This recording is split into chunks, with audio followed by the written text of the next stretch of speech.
Pronto, estamos gravando aqui mais um episódio do Papo Cloud e neste episódio eu conto com a participação do Jefferson de Souza. Jefferson, seja muito bem-vindo aqui ao Papo Cloud.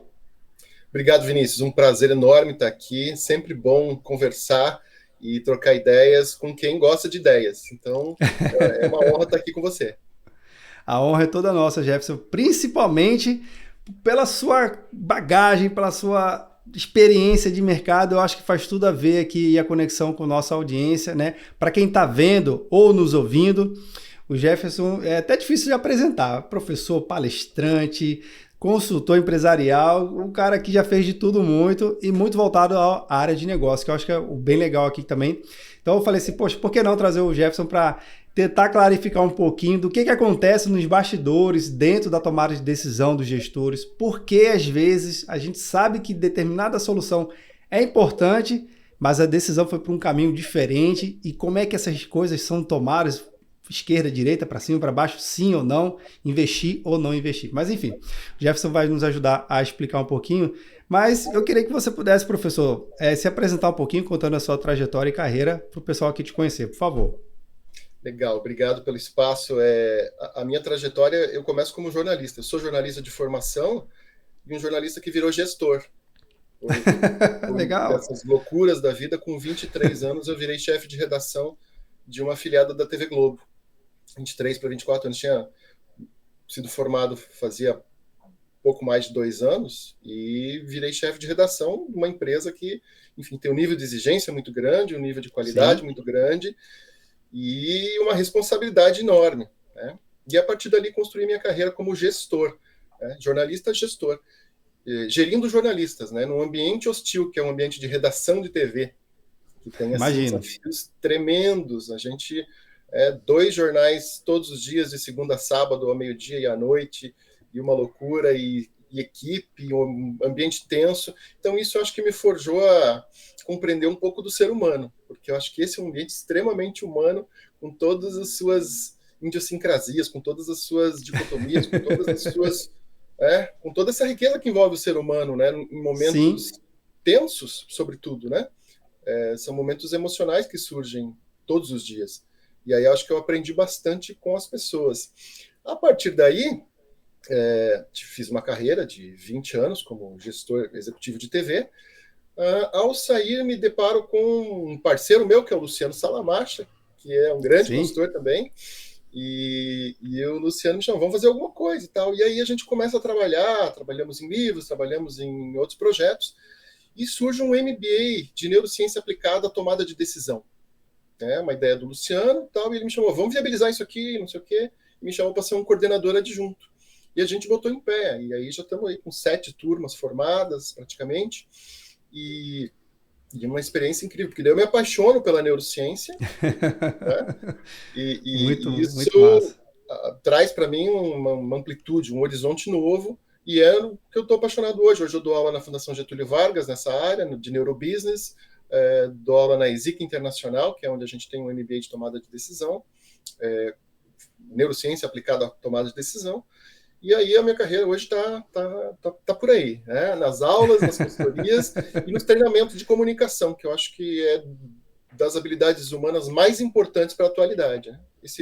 Esse novo formato que a gente está aqui é uma prova disso, né? É uma prova da importância da comunicação para qualquer gestor, para qualquer pessoa que está interagindo aí no mundo corporativo ou empreendendo individualmente, enfim.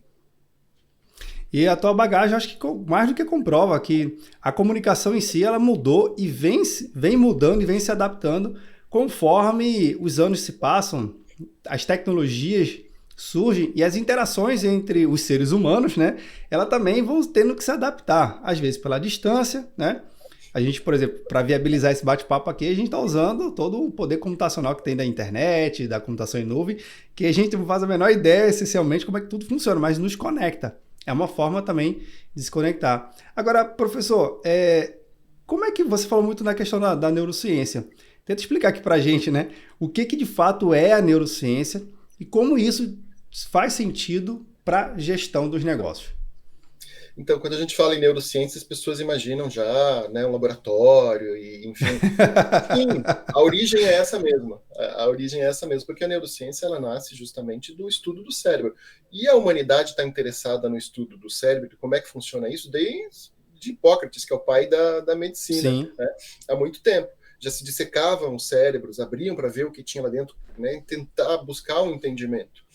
No entanto, sempre foi uma dificuldade, porque para você mexer num cérebro até então, a pessoa tinha que ter morrido, né? Para não causar sim, problemas. De 30 anos para cá, surge um aparelho chamado um aparelho de ressonância magnética funcional, que permite com que a humanidade olhe para um cérebro funcionando, os médicos olhem para um cérebro funcionando enquanto a pessoa está viva, sem, né, não é um método invasivo, e isso vira o jogo, porque a partir daí a gente começa a ter informações que antes a gente não tinha. Essa busca ela é verdade. justamente da medicina para quê? Para resolver problemas que a humanidade enfrenta há muito tempo, como demências, Alzheimer, mal de Parkinson, enfim, Sim, todo tipo de problemas cerebrais que geram consequências na humanidade há tanto tempo. Essa é a busca inicial. No entanto, a gente começa a ter, a partir desse conhecimento da medicina, cientistas sociais se aproximando disso e dizer, opa, mas dá para a gente perceber comportamentos também a partir dessas informações. Então, a gente tem esses dois lados. Eu sou de ciências sociais, então o que me interessa na neurociência? Justamente as interações sociais, como é que os seres humanos interagem, se comportam e da onde vem tudo isso? Porque a neurociência ela estuda justamente é, como o cérebro influencia no todo do ser humano, né? O funcionamento de todo o corpo, a fisiologia, etc. E também o comportamento. A partir daí, essa área de interesse se junta e a gente começa a ter a neurociência comportamental. E o que resulta isso? Uma evolução tremenda. A gente teve nos anos 90 os Estados Unidos decretando como a década do cérebro, por causa dessa ó, evolução que surgiu, e eles investiram milhões, hoje na casa dos bilhões de dólares, para desenvolver estudos a partir do cérebro. Em 2007, o Obama reforça isso e libera mais um caminhão de dinheiro para reforçar esses estudos, porque se entende que sim, é fundamental. A gente tem avançado bastante, tem tido muito conhecimento, mas ainda tem muito a se saber. Tanto que a gente chegou agora em 2002, tivemos o primeiro Nobel de Economia, não dado a um economista, mas dado a um psicólogo, que foi o Daniel ó, Kahneman. Daniel caramba, Kahneman ganhou esse Nobel porque ele trouxe aí para a gente um conceito que está num livro chamado Rápido e Devagar, que é justamente analisar o funcionamento do cérebro. Temos um lado que é lento, ele é mais sim, racional, ele pensa, ele organiza, e tem um lado rápido, que é o automatizado. 40% do que a gente faz ao longo de um dia não é decidido, ele é hábito, ele é automatizado. Então, muitas das nossas decisões são tomadas irracionalmente. E por que isso? Porque nosso cérebro precisa economizar energia, que é um órgão muito caro para o corpo inteiro. Ele só tem 20%. A gente tem 1,5 kg de cérebro, mais ou menos, né, em média, na humanidade, sim. e ele consome 20% de toda a nossa energia. Então, ele precisa economizar. E aí ele Tem que cria ser bem hábitos. eficiente. Ele precisa ser muito eficiente nessa gestão. Tá? E Caramba. aí, ele, para evitar o consumo excessivo, ele automatiza muita coisa. O Daniel Kahneman, no livro, ele traz um exemplo que é o de você aprender a dirigir. Quando você está aprendendo a dirigir, você começa no teu sistema lento. Você Exato. entra, Você quer olhar abre a tudo, porta, você quer prestar atenção em tudo. você abre a porta, senta, daí você põe o cinto, aí você confere os espelhos, aí você vê onde está a chave, põe a chave, vê se a marcha não está engatada. Você vê que são tantos detalhes e Sim. você pensa em tudo isso quando você está aprendendo a dirigir. Tá? Agora, depois que você já tem 10, 15 anos de carteira, não, nem precisa tanto, né? Depois de um período ali, você já automatizou tudo. E hoje, depois da tua experiência, você sai do seu trabalho e chega em sua casa, você não sabe nem como. Você chama, nossa, já estou aqui. Você nem viu, porque E foi tudo depois que o cara dá automatizado. aquela raladinha também, né, no para-choque ali, aí que É isso. automatiza mais E ainda. sabe, muitos acidentes acontecem justamente ou você chegando em casa ou você chegando no trabalho. Porque Verdade. você está tão automático e você já está pensando o que vai fazer depois, né? e não está Sim, presente ali naquele momento, e passa na preferencial, e não vê que está vindo um motociclista na preferencial, né? sim. Espera um carro e vem uma moto e você confunde e vai, e dá o acidente.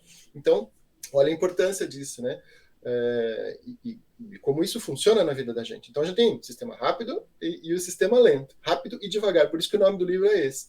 E temos N exemplos, esse é apenas um de que o nosso cérebro ele automatiza muita coisa. Por quê? Porque precisa economizar energia. E ele quer economizar energia, e aí a gente tem alguns mecanismos que são terríveis para a humanidade, como, por exemplo, a procrastinação. O que é a procrastinação? Nossa, Muita gente sofre com isso, né? É o nosso cérebro, bastante. é o nosso cérebro querendo economizar energia, assim. Ele quer adiantar prazer e evitar a dor. Então tem um prazo para cumprir, entregar o relatório, tal, dia, etc. Mas sempre aquele negócio vai me dar Eita. trabalho. Então, o que eu faço? Sim, Eu deixo para depois. Não, depois eu vejo. E depois eu vejo. E vai deixando para depois. O procrastinador, ele não é um preguiçoso. Ele não. Não. O nosso cérebro que é preguiçoso. Ele que quer economizar energia agora, ele quer ter prazer agora e deixar o problema para depois. Né? Então, o que acontece com o procrastinador? Ele sofre também ao longo desse período, sim. porque o prazo vai apertando, e aí o resultado que ele tem lá no fim, fazendo um dia antes de vencer o prazo, não é o mesmo que se ele tivesse começado antes, E com a antecedência. qualidade vai sendo possivelmente prejudicada, né? Possivelmente sim. Né? E isso acontece com uma constância na nossa vida, né? Infelizmente, a Sim. gente tem essa tendência. E a neurociência estuda isso, a neurociência comportamental está olhando para isso, está vendo que esse tipo de interação ele é fundamental. Agora, professor, nessa relação inteira que você citou, e que eu confesso que eu não sabia o autor do Rápido e Devagar tinha ganho foi o prêmio Nobel, né? E teve tanto investimentos, né?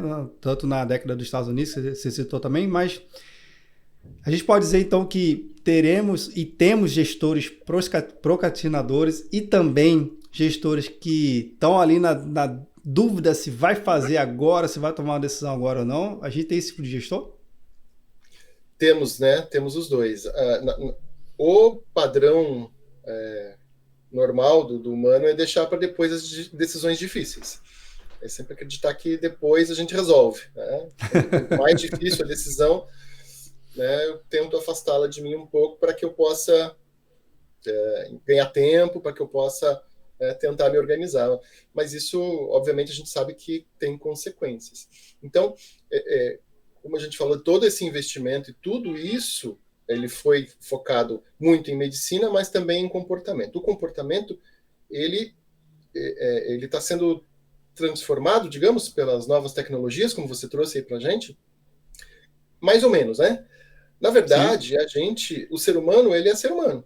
Ele é ser humano na rede social, ou ele é ser humano no lançamento do No livro, que mato. é um Ou evento no mato. social, ou no mato, né? Somos seres humanos, então, assim, as nossas Sim. reações, o que está acontecendo nas redes, ele é potencializado. Então, a gente tem comportamentos humanos potencializados. Mas, de qualquer maneira, quando estamos interagindo pela tecnologia, o que a tecnologia traz para a gente é uma velocidade muito maior. E a velocidade, ela nos traz também ansiedade. Ela traz outros problemas associados que são justamente dessa interação humana. Né? Então, Sim. a gente tem alguns mecanismos viciantes na rede social. Tá? Como você pega o Twitter ou o Instagram, o TikTok, você passa o dedo na timeline, o que acontece? Parece a alavanca do caça-níquel, né? Você vai lá Já e vem aquilo outro e já vem outro. vem outro, e você fica naquela expectativa, e o nosso cérebro ele quer ter prazer e adiar a dor. Então, assim, a gente, nessa hora que a gente fica na expectativa do que vem, a gente tem uma recompensa. Né? Então, o nosso sistema de recompensa cerebral funciona nesse momento. E é o mesmo mecanismo do vício das drogas, o vício do açúcar. O açúcar algo que faz muito mal para a gente, né? É uma caloria Sim. vazia e que tem um sistema, ele funciona no mesmo mecanismo de qualquer droga, né? Ele tem o mesmo tipo de ação no nosso cérebro. Então, a rede social funciona assim também. É o mesmo, é o mesmo padrão de funcionamento. Tem gente hoje viciada em rede social, porque é feito para isso. Uma indicação muito boa é um documentário chamado O Dilema das Redes, que tem no Netflix, e trata disso, mostra Sim, exatamente como é esse mecanismo, muito bem como isso está sendo comentado. usado, né? E gerando transtornos. De novo, a gente fala aí da década do cérebro e tudo mais, que foi investido justamente para diminuir os problemas. No entanto, quem domina esse sistema aplica numa rede social e deixa as pessoas viciadas, deixa as pessoas muitas vezes presas nesse sistema. Porque a gente tem um problema muito sério, que a nossa paciência está diminuindo. A gente está um pouco ansioso demais, né? Então, isso Seria pode ser mais imediatista, nos dias de hoje? muito mais. Eu acho assim, pode ser inclusive um tiro no pé da indústria de entretenimento, que as pessoas estão com pouca paciência de pegar um filme de 1h30, 2 horas e assistir. Mas ficam 4 horas, às vezes, passando a timeline no celular. É, foi Vídeos parecido. de 30 segundos, 40 segundos, um atrás do outro. Extremamente viciante. Então, isso, se a gente não tiver algum cuidado, pode gerar transtornos mentais sérios, pode virar um problema de saúde pública, inclusive. Né? Acho que governos, daqui a um pouco, vão começar a se preocupar com isso, porque trará transtornos mentais. Porque não é possível, a gente quer o imediatismo, a gente não tem mais paciência para aguentar os 5 segundos de propaganda do YouTube, aqueles primeiros 5. A gente fica com raiva, quer pular antes e não pula antes, né? Por quê?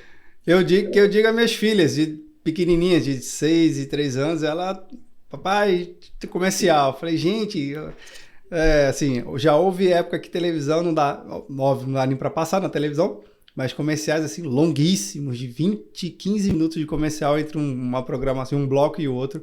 Mas enfim, entra o caso. Mas professor, uma coisa que você comentou então dá para a gente treinar o nosso cérebro a tentar fugir dessas armadilhas e principalmente você tem percebido ou tem algum dado que o gestor, quando ele recebe um treinamento, ele gera bons resultados e a empresa, será que daria para a gente fazer assim, ó, um gestor que tem preparação neurocientífica ou não, tem resultados diferentes e a empresa é mais saudável ou não? Sim, decisivamente sim. Isso é bem importante a gente frisar, porque quando a gente traz o conhecimento, a gente traz consciência, né? Porque a tomada de Sim. decisão, ela é tanto melhor quanto mais consciência a gente tem das coisas que a gente está fazendo. No entanto, né, como a gente já falou, o nível de automatização, de automação da nossa vida é tão grande, o nosso cérebro vai automatizando as coisas, né, e a gente acaba perdendo a consciência. Se você parar para pensar agora, você não está consciente de que você tem um pé direito, você mexe o dedão aí do seu pé direito, aí mexe do esquerdo. Você não estava consciente até agora disso, você não estava consciente que você está encostado numa cadeira, que o teu corpo está... A gente vai perdendo a consciência, a gente vai ficando meio que anestesiado, e isso no geral. Dentro da corporação, dentro do nosso dia a dia como gestor, isso também acontece. A gente automatiza muita coisa e, sobretudo, automatiza as relações, os relacionamentos. E às vezes a gente precisa destravar isso de alguma maneira. Porque a partir de uma retomada de consciência, a gente começa a olhar para as pessoas de uma maneira diferente. Tá? O mundo corporativo ele anda muito acelerado também, é consequência de toda a Sim. sociedade. Acelerado, metas muito pesadas, né? E a gente está elevando o nível de estresse, elevando o nível dos hormônios que atuam no dia a dia da gente, o cortisol, que é um hormônio do estresse, e está fazendo com que as pessoas fiquem doentes, né? Síndrome de burnout, outras coisas estão surgindo muito fortemente Sim. nas corporações, né? Nas empresas. Por quê? Porque a gente está ligado no piloto automático e tem feito cada vez mais pressão sobre o ser humano. Então, se a gente passa a ter esse nível de conhecimento e essa tomada de consciência, a gente começa a desligar algumas coisas e dizer, peraí, essa pessoa que ao longo de 4, 5, 10 anos foi muito boa para a empresa, de repente ela caiu muito a produtividade dela.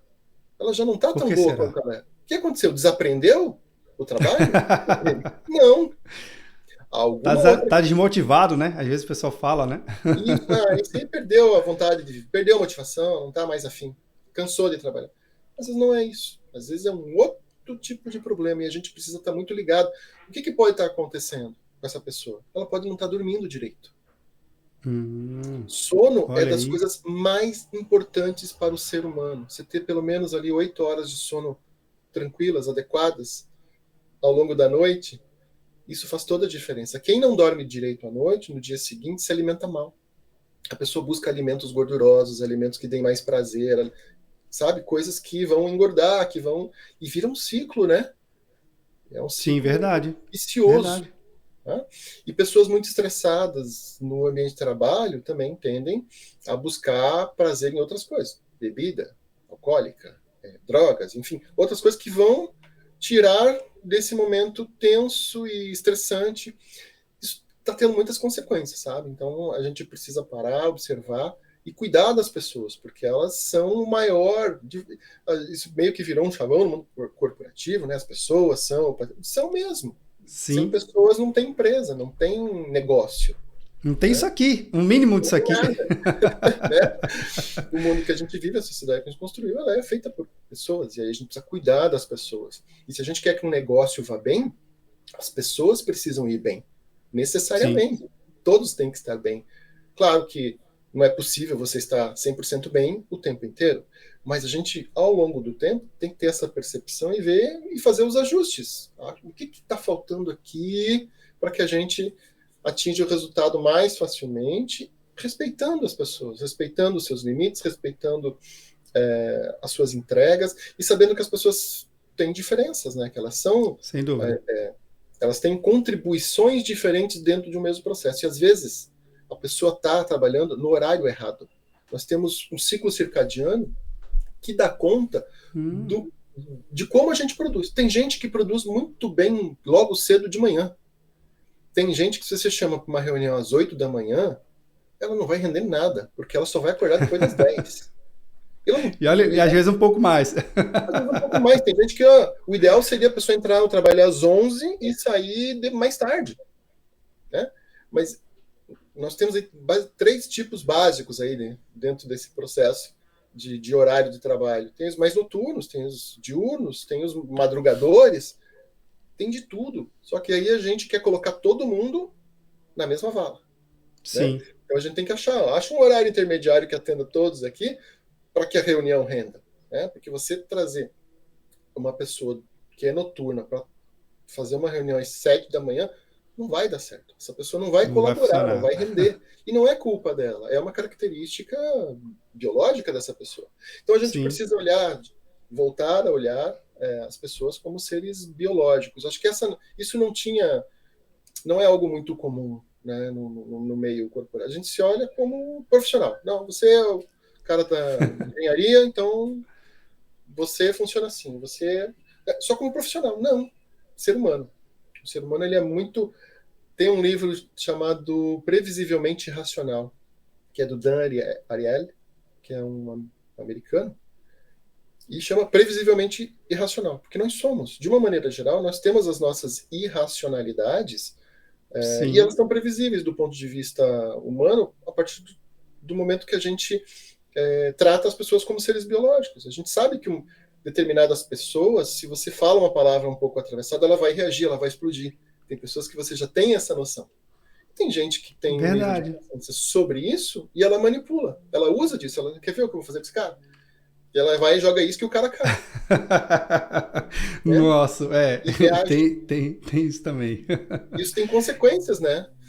Então, quando a gente traz esse conhecimento para dentro do mundo corporativo, quando o gestor sabe dessas coisas, ele começa a usar isso de uma maneira não para manipular, mas para melhorar, entender como funciona cada um e Sim, tirar o melhor, né? Dar a oportunidade para que a pessoa ofereça o melhor que ela tem. Isso eu acho que é fundamental. Por isso que o conhecimento é tão importante, por isso que treinamento de líderes é tão importante. Os líderes precisam parar, se reciclar e ver que tem coisas novas aí no mercado para que a gente possa ter, de fato, resultados melhores, né? E os resultados melhores, eles são para a sociedade toda. A empresa, quando vai bem, ela traz resultado para toda a sociedade. E ela só pode ir bem se os seus funcionários forem bem. Né? Tem empresa que quer ir bem e até atinge resultados surpreendentes, mas troca o seu quadro funcional a cada 4, 5 anos. Que bem você faz cara. para a sociedade ao devolver uma massa de pessoas doentes, que depois vão sofrer de depressão, vão ter que tomar remédios para dormir, etc. Não é? Então, acho que a gente precisa rever o conceito de empresa correta, sustentável, né? Sim. O ESG que está aí, né? Governança corporativa, etc., ele é muito mais amplo. E ele parte, na minha opinião, do cuidado com as pessoas, com os seres humanos que estão lá dentro, porque são eles que vão ter a oportunidade de dar o melhor deles, da vida deles, para um projeto, né? Que é o que a gente busca numa empresa, num negócio. Agora, professor, você estava comentando aí que são vários fatores, né, que a gente tem que estar analisando, relembrando, né? Somos seres humanos, viu, gente? Só para relembrar. Por mais que às vezes a gente esqueça desse processo e interaja muito com os nossos resultados ou com as nossas interfaces, que faz com que a gente se torne o profissional, né, das nossas determinadas áreas.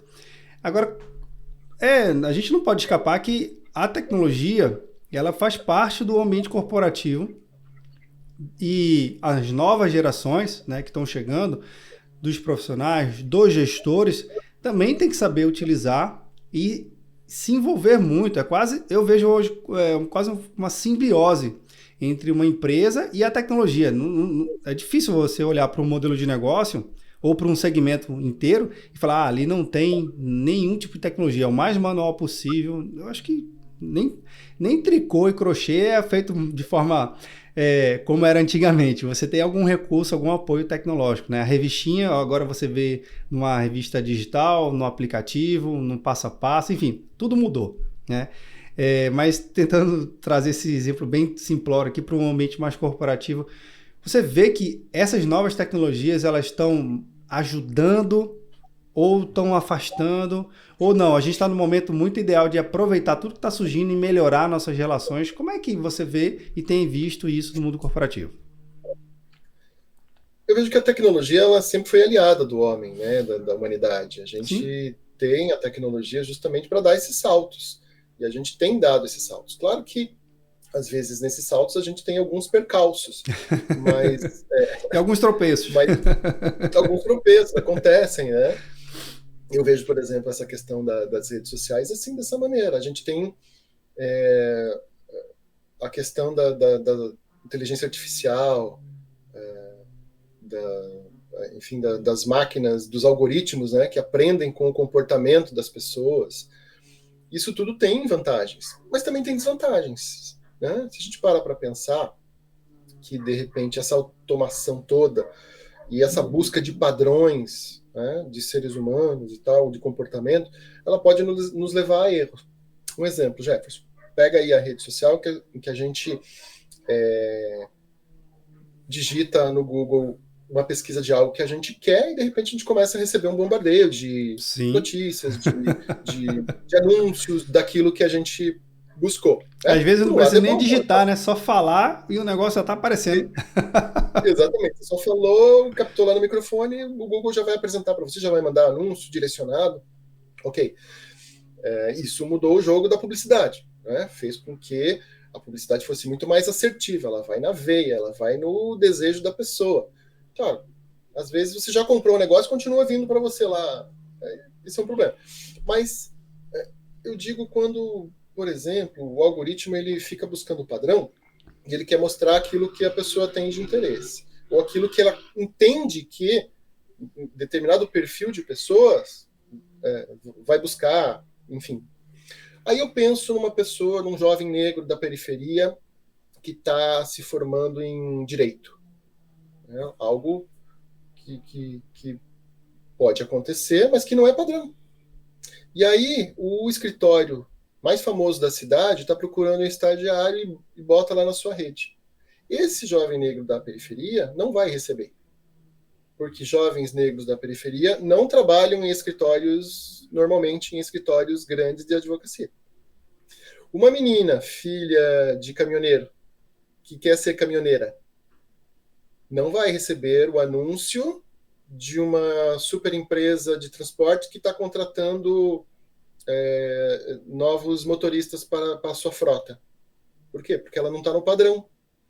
Então, olha só, aquilo que é algo que traz um benefício também é algo que pode reforçar determinados preconceitos, determinados padrões E a gente não dá a E chance de aumentar as pessoas que distâncias, queiram. né? E continuar aumentando as distâncias. Entendi. A gente segue na mesma linha, na mesma toada. Né? Então a gente não dá a chance de que pessoas que querem sair do padrão consigam sair do padrão. Não é? Então, isso a gente precisa prestar atenção. Por quê? Porque a tecnologia quer ser a nossa aliada. E ao ser nossa aliada, nós buscamos um mundo mais justo, mais igualitário, de oportunidades para todos. Né? Será que essa rede vai conseguir dar conta disso ou ela vai reforçar tudo aquilo que a gente já tem de preconceito e de travas sociais? Então, isso é para pensar, isso é para avaliar. Pouca gente tem pensado nisso. É só as maravilhas. A rede social é maravilhosa e não sei o quê. Calma. Né? Nós temos alguns ajustes a serem feitos. Teve o anúncio aí esses dias de que o Orkut quer voltar com a rede, né? Sim. Ele acha que não é um momento bacana das redes sociais, que tem alguns... E ele quer fazer uma rede diferente. O que será que vem por aí? Pode ser alguma proposta, sim. Pode surgir uma proposta diferenciada em que você não tem essa timeline maluca que fica te prendendo ali o tempo inteiro para que você não saia da rede, né? Porque antigamente você tinha um link lá, você clicava, você ia para outro lugar. Agora você clica, você fica na mesma rede, porque ele não quer que você saia dali, ele quer que você continue todo o seu tempo ali, porque tempo é o principal ativo, né? Da modernidade. É o ouro em pó da modernidade. A gente não economia, a gente não armazena, né? Eu vou guardar esse tempo da minha vida aqui para gastar depois que eu me aposentar. Não vai dar certo. Né? A gente não guarda tempo. Você falou do Orkut. Nossa, assim, de fato,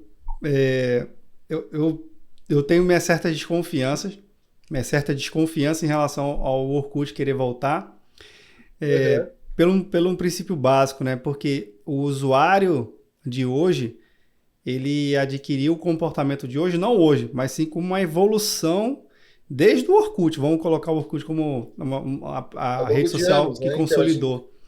E eu não sei se o Orkut, se ele voltar com a mesma pegada do que ele era lá atrás, o usuário ele vai se engajar na plataforma, né?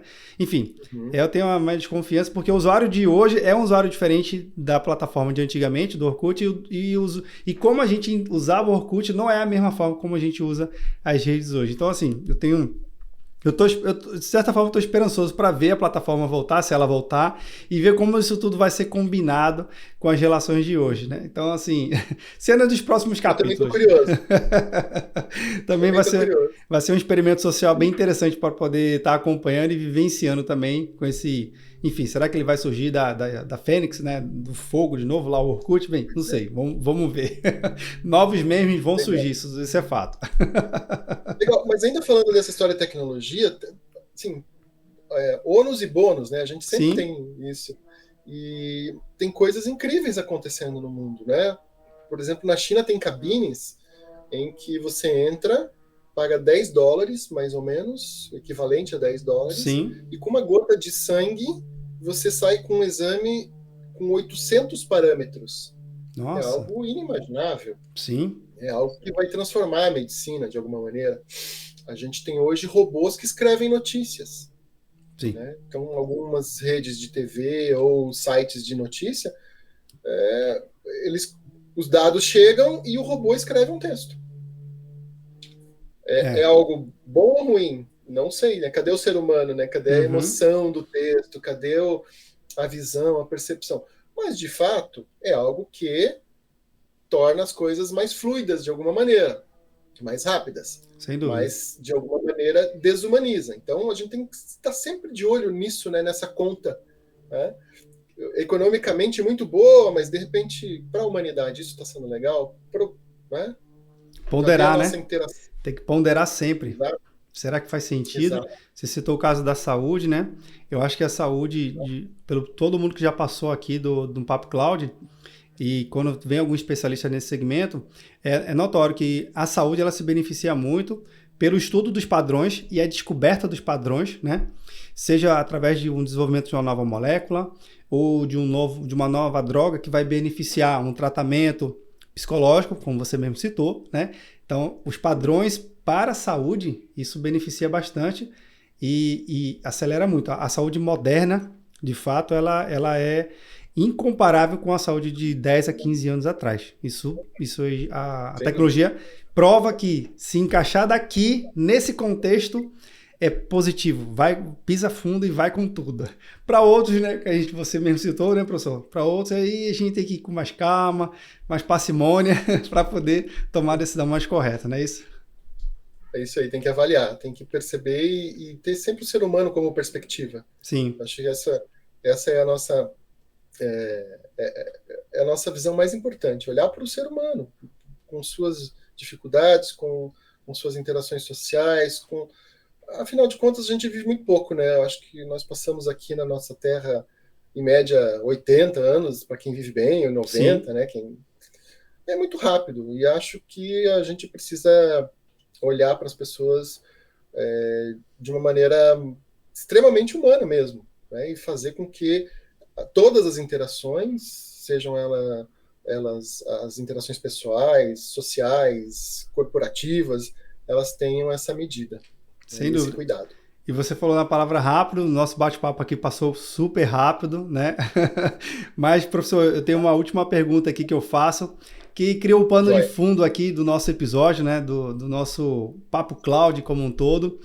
E ele tem a missão de entender do nosso convidado no campo das ideias. A gente ouve tanto falar, então vou te repetir também para essa pergunta. Para o professor Jefferson, o que é a computação em nuvem? Para mim, a computação em nuvem é a perpetuação da nossa memória.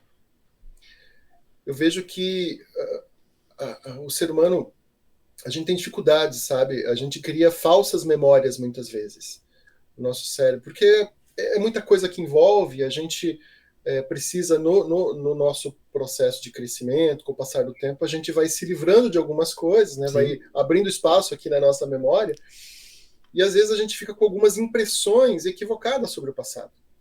Eu vejo que a computação em nuvem ela consegue guardar esses registros para que num futuro a gente possa ver aquela história foi assim mesmo? Opa, vamos voltar. Busca os dados, traz aqui, vamos verificar quais eram as reações das pessoas. Então, eu acho que essa perpetuação da memória ela pode servir como restabelecimento da verdade no futuro. Porque a verdade ela pode ser manipulada ao bel prazer em qualquer tempo sobre vários aspectos, né? Sim. E aí, quando a gente tem fatos e dados para se basear, fica mais fácil de interpretar a verdade, fica mais fácil de... Não, aqui estão os fatos, aqui estão os dados. Vamos verificar? Porque na minha memória afetiva, eu posso ter interpretado de uma maneira diferente aquele fato. Tá? Então, para mim, foi por um lado, para outra pessoa foi por outro lado. E aí? Como é que a gente vai chegar numa solução? Fatos e dados. Eu acho que a computação em nuvem traz isso para a gente e é um presente para a humanidade, porque agora a nossa memória ela é eterna.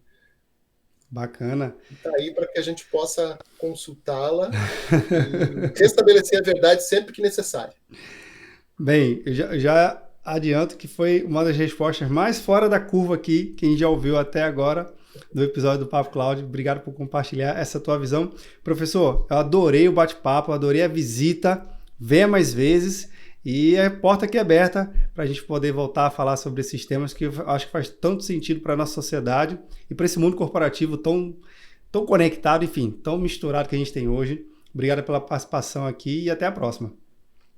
Vinícius, muito feliz de ter participado, de você ter aberto esse espaço. Estou sempre à disposição.